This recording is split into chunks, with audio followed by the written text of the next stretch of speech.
melanjutkan yang tadi ya. Eh, Berikutnya adalah sistematika proposal. Ya, sistematika proposal itu dibagi menjadi 10 bagian ya. Yang pertama itu halaman depan proposal kegiatan. Yang kedua, halaman pengesahan proposal kegiatan. Itu di halaman pengesahan itu ada siapa yang nyusun, terus kemudian disahkan oleh siapa, terus kemudian disetujui oleh siapa, itu di bagian halaman kedua. Terus berikutnya halaman ketiga itu adalah dasar pemikiran dan nama kegiatan. Nah, di situ nanti ditulis detail eh, dasar pemikirannya seperti apa, latar belakangnya seperti apa, ditulis di situ. Kenapa kok ada kegiatan itu? Terus yang keempat adalah tema kegiatan dan bentuk kegiatan. Temanya apa? Bentuknya seperti apa? Bakti sosial atau mungkin santunan anak yatim atau mungkin eh, kegiatan konser musik atau mungkin sebagainya. Terus berikutnya adalah tujuannya apa? Yang kelima tujuan, sasaran dan target. Tujuannya gawe apa? Nah, gitu loh. Terus sasarannya umurnya berapa, sopo ae, targetnya piye kan gitu. Terus yang keenam adalah indikator keberhasilan. Indikator keberhasilan ini penting karena apa? Supaya nanti seseorang yang kita beri proposal tersebut bisa berpikir, lek umpama aku neng gawe melu-melu di sini invest atau mungkin ngasih sumbangan ke ini kira-kira opo yo yang akan saya dapat, terus keberhasilan opo sing kira-kira iso saya peroleh seperti itu.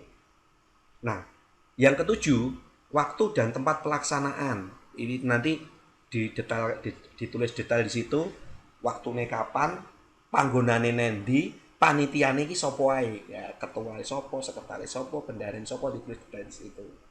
Yang ke-8, ini adalah sumber dana. Sumber dananya saka ndi, rencana anggaran biayanya seperti apa, ditulis detail. Nah, rencana anggaran biaya ini harus kita tulis detail ya. Dan harus apa? Harus yang tidak mengada-ngada. Jadi misal regane sepedolnya mosok 100.000 gitu ya.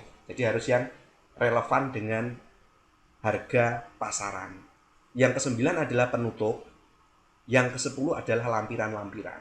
Jadi ini adalah sistematika penulisan proposal itu ada 10 bagian ini. Nah, yang dimaksud halaman sampul, contoh nanti bisa dilihat nanti ya. Itu di situ ada warna dasar halaman sampul profil adalah sebagai berikut. Eksklusif itu warna merah, legislatif itu warna hijau, yudikatif itu warna putih, profesional itu hitam, bidang kesiswaan itu merah putih. Nah, itu dasarnya itu. Tapi ada juga yang proposal tidak mengacu ini, itu tergantung dari kegiatan apa yang akan dilaksanakan. Halaman pengesahan. Opo kuwi halaman pengesahan? Halaman pengesahan itu adalah berisi persetujuan dari semua pihak yang menjadi anggota pelaksana kegiatan tersebut yang telah disahkan bersama. Atau mungkin adalah pimpinan dari perusahaan tersebut yang sudah menerima dan mengesahkan proposalmu. Yang C, dasar pemikiran. Ya, dasar pemikiran merupakan latar belakang penyelenggaraan kegiatan yang berisi penjelasan tentang alasan penyelenggaraan kegiatan, urgensi, signifikasi kegiatan, serta relevansinya dengan situasi terkini atau isu-isu yang strategis yang dihadapi oleh organisasi kemahasiswaan. Ya, jika itu ya jika dasar pemikirannya jelas itu nanti juga orang akan eh, tidak pandangannya atau menilai proposalmu itu proposal yang baik.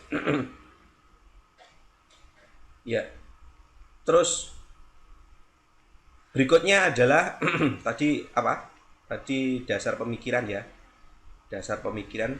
Berikutnya adalah tema ya. Tema itu harus jelas juga ya. Yang tadi sudah saya jelaskan. Tema harus jelas, ke temanya apa, bentuk kegiatannya apa, seperti itu. Ya. Nama kegiatan atau yaitu adalah nama yang akan diberikan sesuai dengan kegiatan yang akan dilaksanakan. Ya, berikutnya tema kegiatan. Tema kegiatan dirumuskan secara menarik sesuai dengan tujuan kegiatan. Bentuk kegiatan bisa berupa pelatihan, training, lokakarya, workshop, seminar, stadium generat bedah buku, dan lain-lain. Itu bentuk kegiatannya. Terus berikutnya, tujuan, sasaran, dan target. Tujuan adalah apa yang ingin dicapai dari kegiatan yang bersifat ideal dan abstrak. Sasaran adalah siapa yang menjadi objek dari kegiatan tersebut ya.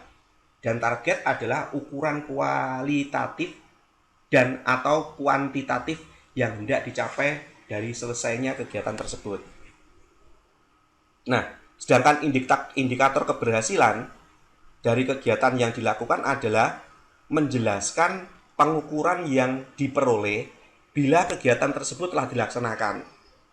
Nah, biasanya indikator keberhasilan ini dirumuskan secara konkret dari tujuan, target, dan sasarannya. Nah, untuk waktu dan tempat pelaksanaan itu mencakup hari, tanggal, waktu mulainya kapan, dan kapan berakhirnya kegiatan tersebut. Serta perlu disisipkan juga jadwal kegiatannya seperti apa. Terus, panitia pelaksana. Pada bagian ini diuraikan susunan panitia pelaksana kegiatan meliputi pengarai sopo, penanggung jawab sopo, ketua panitianya siapa, wakil ketuanya siapa, sekretaris, bendahara, dan seksi-seksinya siapa saja, ditulis detail di situ. Supaya apa? Supaya orang tahu kalau apa yang kalian kerjakan itu betul-betul sudah profesional. Jadi juga biak gedandap sing bagian jabatan iki yang ngurusi iki mumet gua akhirnya. Jadi kegiatan itu tidak akan terlaksana dengan baik.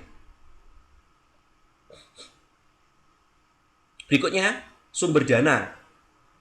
Nah, pada bagian ini dijelaskan beberapa sumber dana yang diharapkan untuk membiayai kegiatan. Sumber-sumber dana tersebut bisa melalui subsidi institusi, kas organisasi, kontribusi peserta, jadi peserta bayar piro gitu misalkan gitu, donasi, sponsorship, dengan disebutkan estimasi besarnya dana dari masing-masing sumber. Berikutnya adalah rencana anggaran biaya atau RAP. Pada bagian ini sangat penting ya. Jadi di sini harus ditulis detail antara pemasukan, pendapatan dari sumber dana apa saja yang diharapkan, dan rencana pengeluarannya apa saja harus detail. Seperti itu. Nah, rencana pengeluaran pembelanjaan tersebut meliputi biasanya honor narasumber, pemateri, pelatih atau fasilitator, alat-alat tulis atau ATK, dan penggandaan makalah, perlengkapan, konsumsi, akomodasi, publikasinya seperti apa, dekorasinya seperti apa, dokumentasinya seperti apa. Itu harus detail ditulis di RAP. Yang berikutnya adalah penutup. Nah, pada bagian ini disebutkan harapan kepada pihak-pihak terkait. Harapannya apa itu. Terus harapan kedepannya seperti apa, seperti itu. Berikutnya adalah lampiran-lampiran. Pada bagian lampiran ini, rincian anggaran biaya, jadwal kegiatan lengkap, media publikasi, pamflet, leaflet, brosur, dan sebagainya, itu tercantum secara rinci pada bagian ini. Jadi lampiran-lampirannya. Jadi misal rapnya terlalu banyak halaman gitu ya, itu bisa dilampirkan di bagian lampiran. Jadi tidak perlu dimasukkan di subpoint rap. Jadi rap terlampir gitu ya, bisa seperti itu. Terus berikutnya adalah hal-hal penting proposal partnership. Kita harus memperkenalkan siapa kita secara profesional. Jadi kalian harus bisa menjual siapa diri Anda, tidak menjual diri gitu seperti itu. Nah, jelaskan apa tujuan Anda mengadakan kegiatan acara tersebut. baik dari sisi aspek sosial dan aspek bisnisnya seperti apa. Terus jelaskan keuntungan sang sponsorship jika mereka ikut mensponsori kegiatan yang Anda tinjau, yang Anda buat, ya, dari sisi bisnis dan sponsorship. Detailkan kegiatan acara Anda, ya, jelaskan aspek biaya yang akan Anda lempar untuk pembiayaan kepada sponsorship, jelaskan program sponsorship seperti apa yang Anda tawarkan secara detail di situ beserta biayanya. Jadi orang yang mau mensponsori itu mudah. Aku lek ngomong wae duit semene iki akhirnya masuk ning gone bagian opo? Aku iso oleh fasilitas apa seperti itu. Jadi nanti itu pemikiran dari pihak sponsorship. Ya, seperti itu. Jadi mungkin sekian dulu pertemuan kita untuk pertemuan ketiga ini. Kalau ada pertanyaan nanti eh, bisa disampaikan di kolom komentar. Terima kasih atas perhatiannya. Selamat berjumpa kembali nanti di pertemuan yang akan